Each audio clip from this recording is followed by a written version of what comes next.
This is CBS LA Mornings. Good morning to you. It is Monday, March 16th. I'm Chris Holmstrom. And I'm Kalina Estrinos, and here are the stories we are tracking as you head out the door.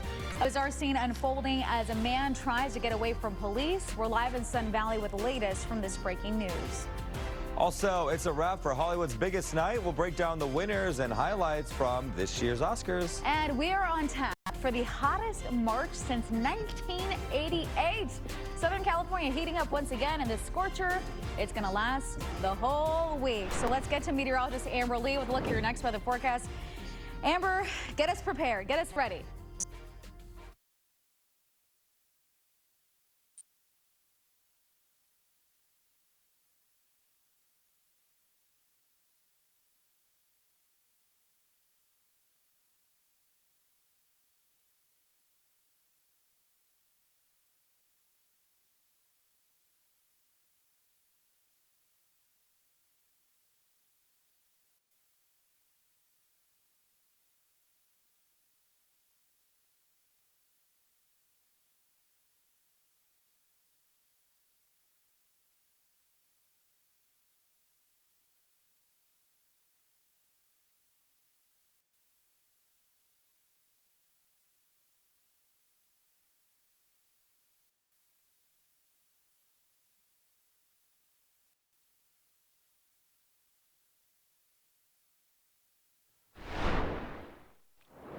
Hi, thank you, Amber. Okay, so I have good news in Fontana. A crash cleared up eastbound 10 before Citrus.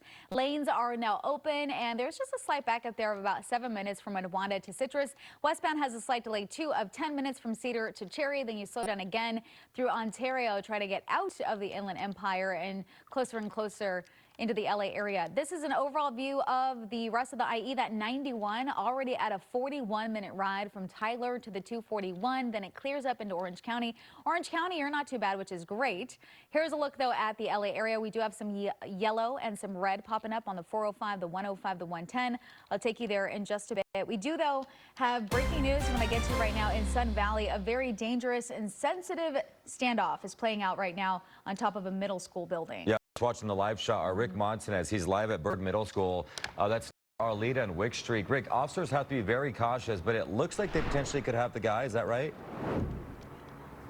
Right, yeah, Chris, Kalina, we just got word that the man is now in custody. Real quick, I want to show you here outside of Bird Middle School where you can see across the street that Lexus crashed through the front fence. This is right at the entrance to the middle school, and we believe the man was in a standoff essentially with police on the other side of campus. So check out SkyCal overhead right now to give you a look at where this is all unfolding. This is on the back side of campus where Roscoe Boulevard, the on-ramp to the 170, butts right up to the campus. So we understand that just a few moments ago, the man came down and is now in custody. The details of how that unfolded, still working on that at the moment. But I can tell you right now that LAPD says this began just before 4 this morning as a pursuit for a DUI suspect. We have some video to show you from just a short time ago when the man was on top of that roof, and some dramatic video actually as he was also standing on a light or some sort of some device that was on the edge of that building here on, again, on the backside of Bird Middle School campus. So initially we heard from LAPD that that he may have been armed, but we understand at this point that the information that officers received was that he was not armed, but a DUI suspect that they were pursuing this morning just before 4 o'clock. And so now we can tell you that the man is in custody. What happens here on this middle school campus? Well, school is supposed to begin at 8 o'clock this morning. We've reached out to LAUSD, and someone from LA Schools Police says they're trying to get information on what this could do for the start of school for these students. We're still waiting to hear back that information, so we'll keep you posted, but they have a few hours to sort things out here on campus, but certainly a lot going on, and we can tell you one man in custody this morning, and we will find out more details about the situation out here and bring that to you. Chris and Kalina, back to you. Sensitive situation, but glad they were able to get him. Rick, thank you. Those people running for their lives, like panic. Two people have been rushed to the hospital following a shooting at the Santa Monica Pier. Officers say a fight broke out around 9 o'clock last night when someone pulled out a gun and started shooting. The witness who recorded this video says he saw hundreds of people running. Officers say the two people shot appeared to have non-life-threatening wounds. The pier was briefly shut down but is back open this morning.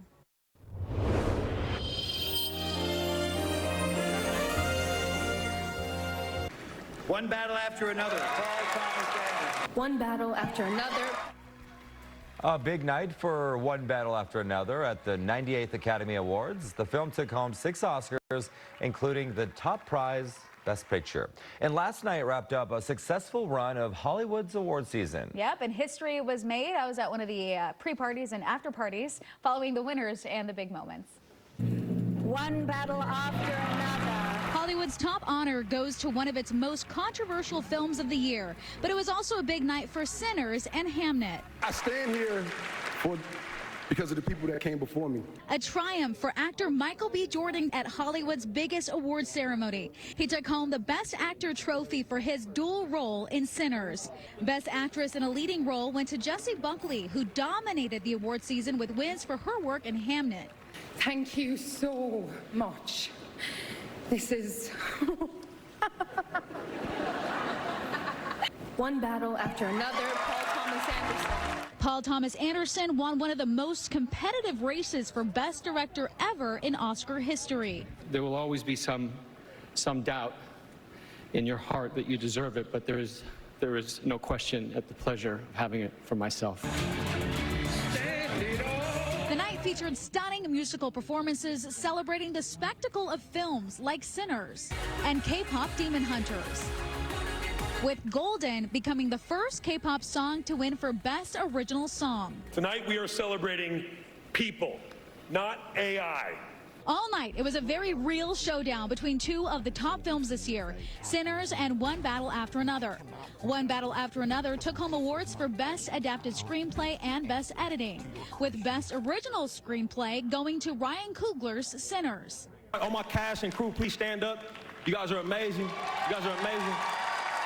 Yo, you guys are, oh my God. And the Oscar goes to Sinners. Sinners also won Best Cinematography, and history was made as Autumn Arkapaw became the first woman to win that category.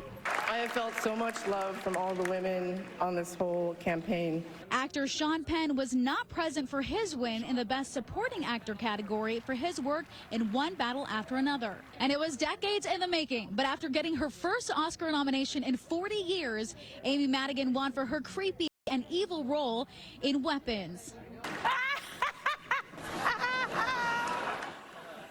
I think out of all the movies, there's a lot that I haven't seen. The one that I really want to see now is Weapons. Yes, same. Looks so good. Okay, so a few other big winners. K-pop Demon Hunters took home Oscar for Best Animated Film. Huge win there. Best International Film was Sentimental Value. Frankenstein won Best Costume Design and Makeup and Hairstyling. And the first ever Oscar for Achievement in Casting went to One Battle After Another. And we talked about this too. Everyone was talking about the potential battle between Timothée Chalamet and Michael B. Jordan, or just Marty Supreme, Sinners, and One Battle After Another. Marty Supreme didn't come out with any wins, right? Yeah, they were nominated for 9 and did not win one. I mean, this is like the Oscars. This is the World Series, you know, the championship, and there's a lot of people you're competing with. Yep. And there's also a lot of politics at play sometimes, and but yeah, how was the red carpet for you? I know you were at Vanity Fair. It was great. It was so much fun. I was at the Not Vanity Fair, the Elton John one, yes. Well, they were both great parties. I saw some pictures from the other one. Looked great. But I was at the Elton John AIDS Foundation Academy Awards viewing and after party. So we had 2 rounds of red carpets.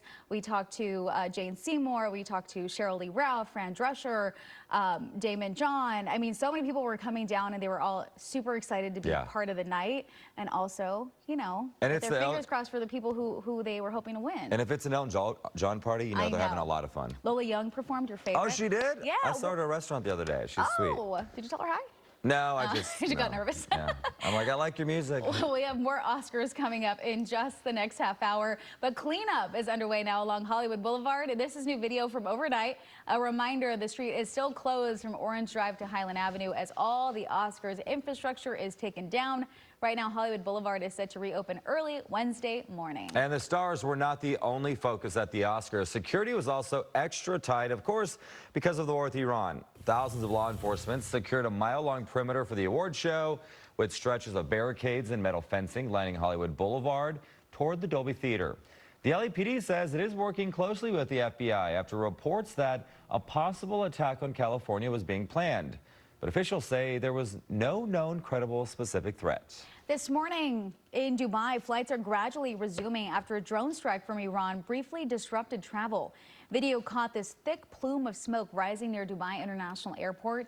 Officials say a drone struck a fuel tank close to the airport, sparking a large fire as Iran maintains its attacks on the Gulf states. Authorities were able to contain the flames with no injuries. And as the war in Iran enters its third week, President Trump is urging NATO allies to help reopen the Strait of Hormuz. CBS LA's Bradley Blackburn highlights the effort to reopen the vital shipping lane for the world's oil. President Trump is calling on other countries to help police the Strait of Hormuz. It's something that we don't need, and these countries do. The key shipping route for roughly 20% of the world's oil has been cut off amid the U.S. and Israel's war with Iran. The president said he gave this warning while speaking to British officials. Whether we get support or not, we will remember. The U.S. and Israel's strikes on Iran continued over the weekend, while Iran launched one of its most advanced ballistic missiles to date against Israel. With the war stretching into a third week, President Trump says Iran is ready for talks. They want to negotiate badly. I don't think they're ready. But Iran's foreign minister pushed back on CBS News